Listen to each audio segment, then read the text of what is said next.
जो एरिया है ये हमारे पास डेंटल पल्प है। अच्छा, why is root canal necessary? तो हमारे पास 4 पॉसिबिलिटीज़ होती है जिसमें हम रूट कैनाल ट्रीटमेंट प्रोवाइड करते हैं। इसमें सबसे पहले है टूथ डिके यानी कैविटीज़, कोई क्रैक टूथ है, ट्रॉमेटिक डेंटल इंजरी है, या फिर कोई इलेक्टिव प्रोसीजर्स है। अच्छा, टूथ डिके जो है वो tooth decay is cause by bacteria, और जो पल्प का डिफेंसिव मैकेनिज़्म होता है अगेंस्ट दीज बैक्टीरिया, इसको पल्पाइटिस कहते हैं। अब पल्पाइटिस की हमारे पास 2 टाइप्स होती हैं, एक इरिवर्सिबल पल्पाइटिस है और एक रिवर्सिबल पल्पाइटिस है।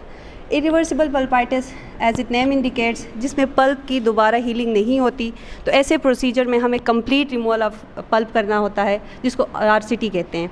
अगर हम इसमें इरिवर्सिबल पल्पाइटिस में पल्प को रिमूव नहीं करते हैं टूथ स्ट्रक्चर में से, तो ये इसमें जो है नर्व की नेक्रोसिस हो जाती है और फिर ये इसमें डेंटल एब्सेस की तरफ अप्रोच हो जाती है बैक्टीरियाज़ की। As the bacteria enter into the pulp, they cause tissue destruction spreading through the pulp and into the canal system. और इसी तरह से इसको हम कैनाल में से पल्प को नेक्रोस पल्प को रिमूव नहीं करते हैं तो वो बोन को इन्वॉल्व करते हैं और एल्वियोलर एब्सेस हो जाता है। और रिवर्सिबल पल्पाइटिस और जिसमें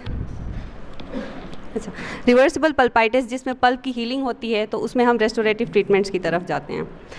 कोई क्रैक टूथ है, सपोज पेशेंट आए क्रैक टूथ के साथ और वो दांत की एक्सट्रैक्शन नहीं कराना चाह रहा और हमने दांत को सेव करना है, ऐसे कंडीशन में भी हम जो क्राउन्स की तरफ जाते हैं, इसमें हम पल्प को रिमूव कर देते हैं ताकि वो दोबारा से उसकी नेक्रोसिस ना हो और दांत भी सेफ हो जाए। और root canal treatment is often necessary to remove the inflame pulp prior to the crown placement. कोई सपोज हमारे पास क्रैक टूथ है, हम चाहते फर्दर दांत डैमेज ना हो, तो क्राउन प्लेसमेंट के लिए भी हम पल्प रिमूव कर देते हैं। कोई ट्रॉमेटिक इंजरी है जिसमें पल्प एक्सपोज हो गई है और इसकी ब्लड सप्लाई भी हमारे पास डिस्टर्ब है, तो उस केसेस में भी हम RCT करते हैं। इलेक्टिव प्रोसीजर्स हैं, हमारे पास क्राउन का दांत का स्ट्रक्चर इतना नहीं है कि हम दांत को सेव कर सकें, या फिर हम दांत को सेव करने की कोशिश करें उसमें पल्प इन्वॉल्व हो जाए, ऐसे केसेस में भी हम पल्प को रिमूव कर देते हैं। If tooth with extensive fillings और क्रैक रिक्वायर अ क्राउन। अच्छा, डिज़ीज़ प्रोग्रेशन कैसे होती है? सपोज़ ये हमारे पास एक टूथ है, इसमें कैरियस एक्सपोयर है। अगर हम कैरियस को इनिशियल स्टेजेस में रिमूव नहीं करते हैं तो फिर ये पल्पल टिश्यू को इन्वॉल्व कर देते हैं और ये पल्प की नेक्रोसिस स्टार्ट हो जाती है। और पल्प नेक्रोसिस हम अर्ली स्टेजेस में इसको रिमूव नहीं करते हैं, नेक्रोसिस की ट्रीटमेंट नहीं करते हैं, तो ये बोन में इनकॉर्पोरेट हो जाती हैं बैक्टीरिया और एल्वियोलर या पेरी एपिकल एब्सेस कॉज कर देते हैं। अच्छा, जो एपिकल एब्सेस है उसकी भी हमारे पास 2 टाइप्स आती हैं, एक एक्यूट एब्सेस है और एक क्रॉनिक एब्सेस है। जो एक्यूट एब्सेस है उसमें पेशेंट की जो क्लिनिकल प्रेजेंटेशन होती है, पेशेंट स्वेलिंग के साथ आता है, पेशेंट में फेशियल स्वेलिंग भी हो सकती है, जिंजाइवल स्वेलिंग भी हो सकती है, और पेशेंट को पेन भी होता है, और जो स्वेलिंग है उसका ऑनसेट बहुत सडन होता है। पेशेंट आता है, हिस्ट्री देता है, रात से इतनी ज़्यादा स्वेलिंग हो गई है। इसमें हम जो ट्रीटमेंट देते हैं, ड्रेनेज करते हैं एब्सेस की, ओपन करते हैं RCT के लिए, एंटीबायोटिक्स पर डाल देते हैं, और सीवियर केसेस में फिर पेशेंट को हॉस्पिटलाइज करते हैं। जो क्रॉनिक एब्सेस है उसमें पेशेंट जो क्लिनिकल प्रेजेंटेशन के साथ आता है, जब पेशेंट को हम एग्जामिन करते हैं तो साइनस ट्रैक बना हुआ होता है, क्योंकि बस इतनी क्रॉनिक हो चुकी है, वो अपना वे आउट बनाती है बोन के थ्रू, लिप्स के थ्रू, फेस के थ्रू या जिंजाइवा के थ्रू, तो उसको साइनस ट्रैक कहते हैं, गम बॉयल भी कहते हैं या फिर गम पिंपल भी कहते हैं क्रॉनिक एब्सेस में। How do I know if my tooth needs a root canal? जब भी पेशेंट हमारे पास हिस्ट्री के साथ आता है कि मुझे बहुत ज़्यादा पेन है, स्पेशली नॉक्टर्नल पेन है, पेन स्पॉन्टेनियस है, कुछ खाता हूँ पेन होता है, प्रेशर पेन है, टेम्परेचर सेंसिटिविटी है, हीट एंड कोल्ड को सेंसिटिविटी है और स्वेलिंग है, ऐसे केसेस में हम RCT की तरफ जाते हैं। कुछ ऐसे दांत होते हैं जिनमें नेक्रोसिस हुई होती है, प्रोलॉन्ग हिस्ट्री होती है, लेकिन पेशेंट को पेन नहीं होता, लेकिन फिर वो क्लिनिकल एग्जामिनेशन और अदर एग्जामिनेशन से हम RCT डिसाइड करते हैं। अच्छा, डायग्नोस्टिक टेस्ट हमारे पास कौन से? डायग्नोस्टिक टेस्ट में सबसे पहले तो जो हमारे पास अवेलेबल होता है, हम डेंटल एक्सरेज की तरफ जाते हैं, उसके बाद EPT होती है, इलेक्ट्रिक पल्प टेस्ट है, उसके बाद हीट एंड कोल्ड टेस्ट हमारे पास होते हैं। अच्छा, टेक्नोलॉजीज़ हम कौन सी यूटिलाइज़ कर रहे हैं during root canal treatment? Electronic apex locators होते हैं। एपेक्स लोकेटर से हमें एग्जैक्ट वर्किंग लेंथ पता चल जाता है एक दांत के स्ट्रक्चर का, कि रूट लेंथ कितनी है उसकी, तो हमें बार बार रेडियोग्राफ्स की तरफ नहीं जाना पड़ता। डिजिटल एक्सरेज, अगर डिजिटल एक्सरेज है तो वो 90% रेडिएशन का रेट कम कर देते हैं डेंटल फिल्म के कंपैरेटिवली। इससे भी हमें वर्किंग लेंथ का पता चल जाता है और डायग्नोसिस में भी हेल्प करते हैं। इंस्ट्रूमेंट्स हम कौन से यूज़ करते हैं? हम नाइट आई इंस्ट्रूमेंट्स यूज़ करते हैं, अल्ट्रासोनिक्स यूज़ करते हैं। नाइट आई इंस्ट्रूमेंट्स हम इसलिए भी यूज़ करते हैं क्योंकि फ्लेक्सिबल होते हैं, कर्व कैनाल्स में ब्रेकेज की चांसेस कम हो जाते हैं। बाकी अल्ट्रासोनिक्स हैं, एंडोडोंटिक्स में हम यूज़ करते हैं।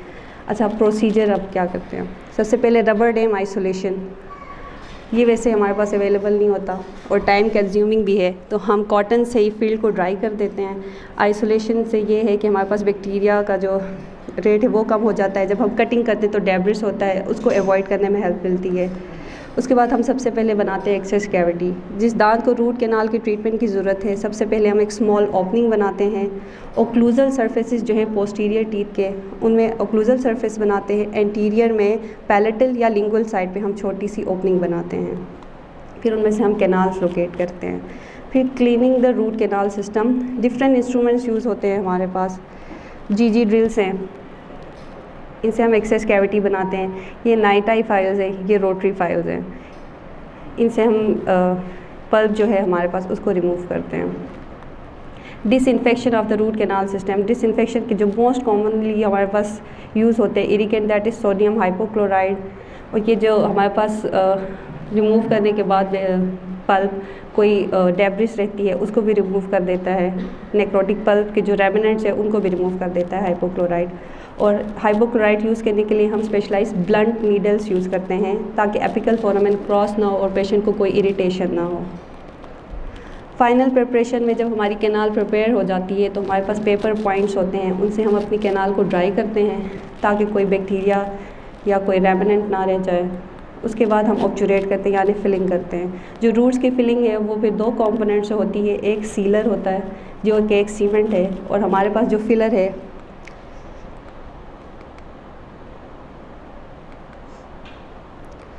ये हमारे पास रूट फिलिंग मटेरियल्स होते हैं, जीपी पॉइंट्स। इनको हम सीमेंट के साथ मिक्स कर देते हैं और रूट में इस तरह से इनकॉर्पोरेट कर देते हैं। और फिर पेशेंट के डिमांड्स के अकॉर्डिंग परमानेंट फिलिंग करते हैं, या फिर अगर आपने टेम्प्रेरी फिलिंग करनी है तो फिर कॉटन पैलेट रख के कैनाल्स के ऊपर फिर हम दांत को सील कर देते हैं। परमानेंट फिलिंग के बाद पेशेंट को हम क्राउन का कहते हैं ताकि फर्दर दांत डैमेज ना हो, क्योंकि वो नॉन वाइटल हो चुका है। अवॉइड करते हैं क्रैक्स वगैरह को, तो हम पेशेंट को क्राउन की रिकमेंडेशन दे देते हैं। फॉलोअप फिर बाकी जो बोन, अगर एल्वियोलर एब्सेस है, जो बोन की हीलिंग होती है वो 1 ईयर तक हो जाती है। That's it. Thank you.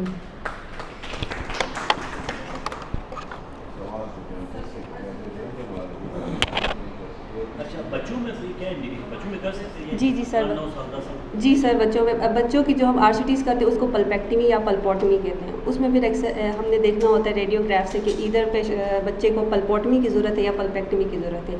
Treatment हाँ जी होती है बच्चों में पल्पेक्टमी पल्पोटमी। बच्चे की ऑपरेशन कैसे लेते हैं? सर बच्चों में टेल शो डू जो हमारे पास एक कॉन्सेप्ट है, हम वो यूज़ करते हैं।